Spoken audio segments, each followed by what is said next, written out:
Do toxic people or narcissists have friends? It depends what you consider a friend. To me, a friendship is based on a bond, someone that you connect with, someone that you can be comfortable with, someone that is there for better or for worse. It's like a marriage in a way. A person that doesn't matter what you're going through, they are there for you and you can tell them anything and you know it won't go any further. If you ask them for loyalty, you'll get it. I prefer to keep my friendships private. I prefer to have less friends than more friends. There's a lot of people that I know, acquaintances, work colleagues, people that I meet occasionally, but I can count with one hand, single digits, how many real friends I have. When it comes to a narcissist, none of that really applies. Narcissistic relationships, it doesn't matter if it's romantic or a friendship. A narcissist needs fuel to survive.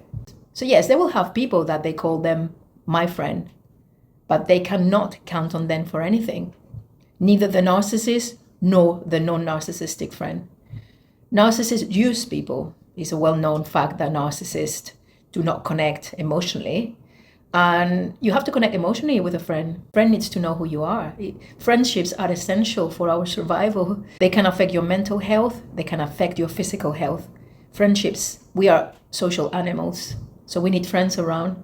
We need to thrive in communities. But for a narcissist, friendships are fleeting. They never last. They go from people to people, depending what they can get from them. They might keep that friendship longer or shorter. But it comes to a point that a narcissist also realizes that they cannot count on anyone.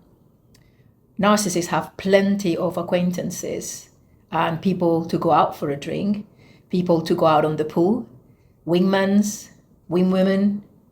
But essentially, narcissists are lone wolves because obviously, as I said, they cannot connect emotionally. So if you happen to be a friend with a narcissist or with high narcissistic traits, you cannot go to them in times of need.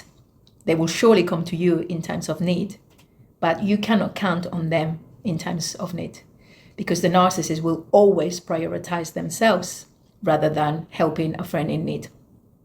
So the type of friendships that you can expect from a narcissist are based on surface level connections.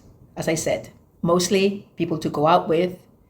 They won't be meeting you for a heart-to-heart conversation. If you're going through a traumatic episode in your life, do not talk to a narcissist about this because they cannot feel feelings like you and I. They lack empathy. This could be an example of a narcissistic friend. Maybe someone passed away in your family and you're distraught. You feel really low and you have no one else to talk. So you call that narcissistic friend and you tell them the news. The narcissist will say, oh, I'm sorry to hear those news. I'm really sorry. But did you watch the MMA fight the other day? How was it? What do you think of it? They disconnect from emotional distress very quickly because they don't have the depth to be able to deal with that. And I feel ultimately very sorry for a narcissist because they cannot feel feelings. Seriously, it's devastating.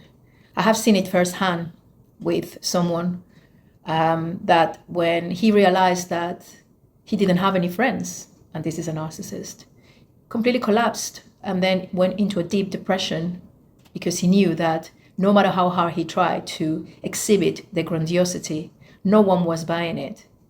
They do, as I said, have fleeting friends, flying monkeys, staff, minions, people that they use.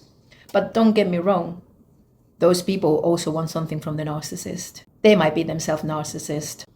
Narcissistic people seem to have other narcissistic people as friends because they get same value for the purchase. A narcissistic friend will want, if he's a man, he will want a wingman. So on that night out, can appear as to have friends, and to have a good time. But he's only there for one single purpose, to get attention, to help to get the attention. When it comes to a woman, same thing. Narcissistic woman will want you to go out with her on the pool for a night. So she doesn't look alone and she doesn't look desperate. She will be dressing very sexy. She will be looking around to see who's looking at her, giving you the eyes, glancing at you. She will not tell you that she's in a relationship. potentially. She's there on her own with a friend. To the world, I'm single. This also applies to a guy. And it's pretty sad because narcissists go through life without making those real life connections with other human beings. So ultimately, as soon as you can give something to a narcissist, they'll call you your friend. But if they cannot get anything out of you, you might as well die. They don't give an absolute flying fuck about what you go through in life. When a narcissist starts seeing that the friendship fuel is running low, they will just probably reach to anyone in their phone list. They'll go on their Facebook and they will scan potential candidates to rekindle some sort of friendship. They probably don't have anything in common with them, but they just need a roster of people to hang out with. Because don't forget, narcissists hate being alone.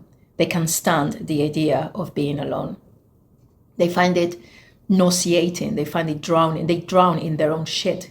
So yes, it's not surprising that you might hear from someone from years and years ago that you have forgotten about, because that friendship didn't really mean much to you. But suddenly you get a ping on your phone, or get a message on Facebook or on Instagram, just asking simply, hey, how are you? It's been a long time. What have you been up to? It's not because they suddenly thought of you. They go through that list and they just poke at people and see who replies. As soon as you reply, that's it. He thinks or she thinks, yeah, that is a potential candidate for a friendship. But as I mentioned, it's really sad that this is all they can experience from a friendship, a transaction, surface-based. In my opinion, it's not worth keeping friendships with narcissists because they will disappoint you at some point. They always say, I'm a better friend than I'm a partner, so let's stay friends. Flying monkeys will serve a purpose.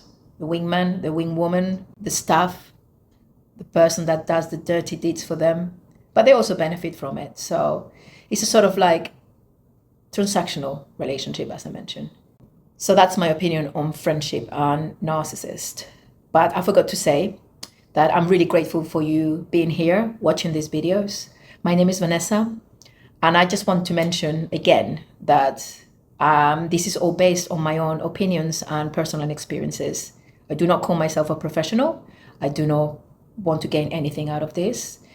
It's just purely informative, and I know the resource for you to go to when it comes to narcissism.